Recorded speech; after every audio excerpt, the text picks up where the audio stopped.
Bonjour à tous, Marie-Pierre Duquette, libraire secteur jeunesse à la librairie Monet. Aujourd'hui, je vous présente les documentaires incontournables pour le mois de décembre en jeunesse. Donc, je vais commencer avec D'ici jusqu'à là-bas aux éditions Rue du Monde.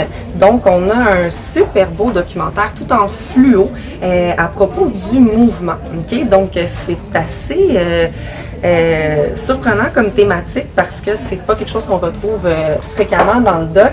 On va aller de l'explication de l'invention de la chaussure en passant par les différents explorateurs, que ce soit des explorateurs comme Christophe Colomb et comme Neil Armstrong. Alors, vous voyez que le spectre est très large.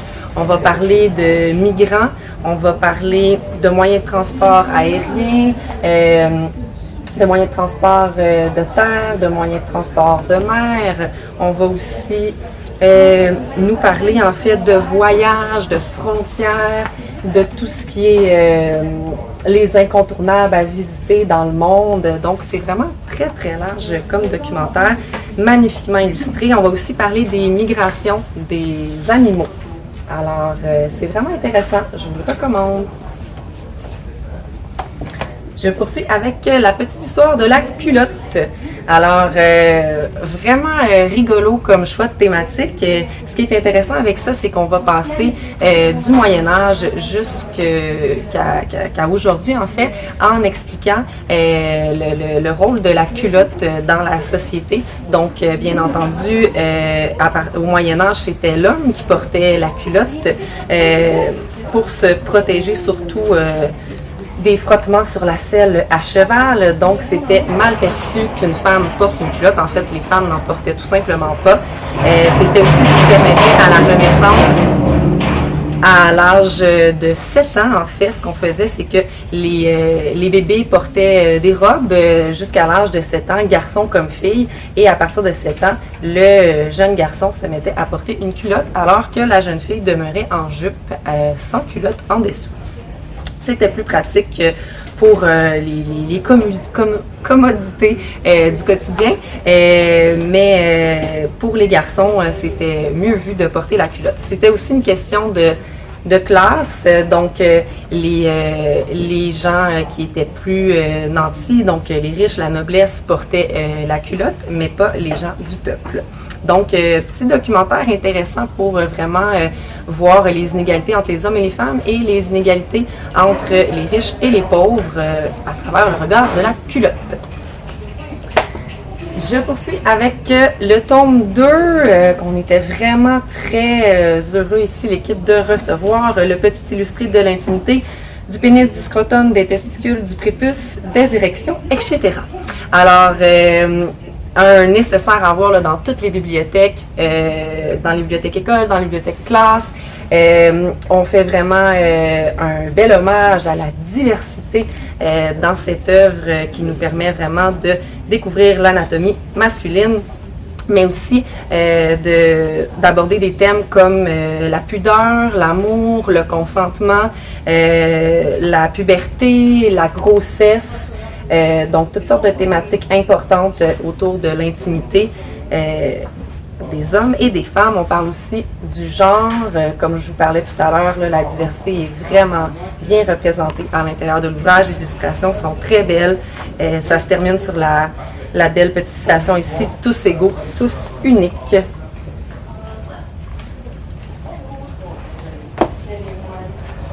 On poursuit avec Animaux Muséum, un superbe documentaire grand format, couleur pastel. Les illustrations sont vraiment très belles. Déjà dans la page de garde, on nous fait un peu une table des matières de ce qu'on va retrouver à l'intérieur. Donc, on nous présente les animaux qui s'y trouveront, ainsi que les différentes thématiques qui seront abordées. Alors, carapace, dents, écailles, cornes, crottes, yeux. Et on a la suite aussi en page de garde à la fin. Donc, chaque double page, c'est un peu comme si c'était une pièce à l'intérieur d'un musée. Et on y découvre des superbes et amusants petits volets à ouvrir. Ici, c'est à propos des dents. Alors, On a la petite devinette de à qui appartiennent ces dents-là. On ouvre, on a l'animal à l'intérieur, des petites informations. J'ai été fascinée de découvrir qu'il y a un animal sur Terre qui fait des crottes cubiques. Alors, quel est-il? Et oui, roulement de tambour, c'est le Wombat. Félicitations pour ce chef-d'œuvre. Alors, je vous recommande fortement ce très beau documentaire.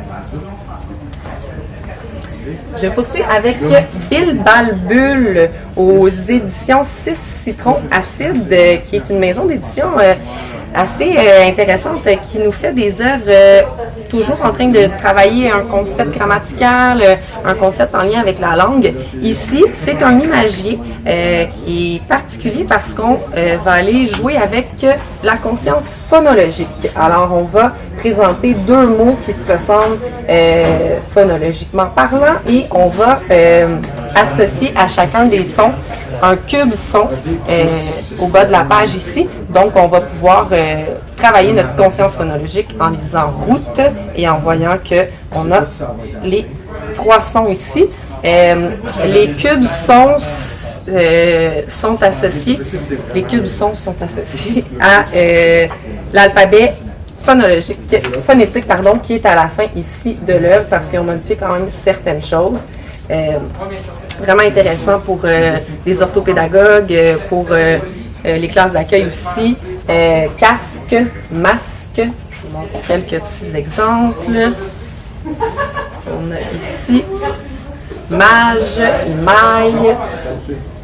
Alors, beau petit bijou pour la conscience phono. Je termine avec le dernier documentaire et non le moindre, un chef-d'œuvre, Freedom, l'incroyable histoire de l'Underground Railroad aux éditions Albin Michel Jeunesse. Donc on est dans la biographie en fait de Harriet Tubman, mais on n'en reste pas à ça. Donc Harriet Tubman qui est une esclave qui a fui le sud des États-Unis jusqu'au nord et qui ensuite on va parler en fait de l'Underground Railroad qui était une organisation de personnes et de routes qui permettait aux esclaves du Sud de fuir et d'aller chercher leur liberté au Nord. Puis Harriet Tubman a participé à ce mouvement-là en retournant 19 fois au Sud pour aller libérer des centaines d'hommes, de femmes et d'enfants. Donc c'est vraiment un documentaire où on parle d'esclavage, on parle de courage, on nous illustre le tout de façon absolument sublime. C'est vraiment un documentaire c'est pas nécessaire en fait de lire du début à la fin. Là. On peut vraiment aller chercher des passages intéressants pour apporter la discussion et apprendre toutes sortes de choses autour de cette époque dramatique de l'histoire. Je vous montre encore quelques illustrations parce que je vous le dis, ça vaut vraiment la peine. Donc illustré par Justine Brax.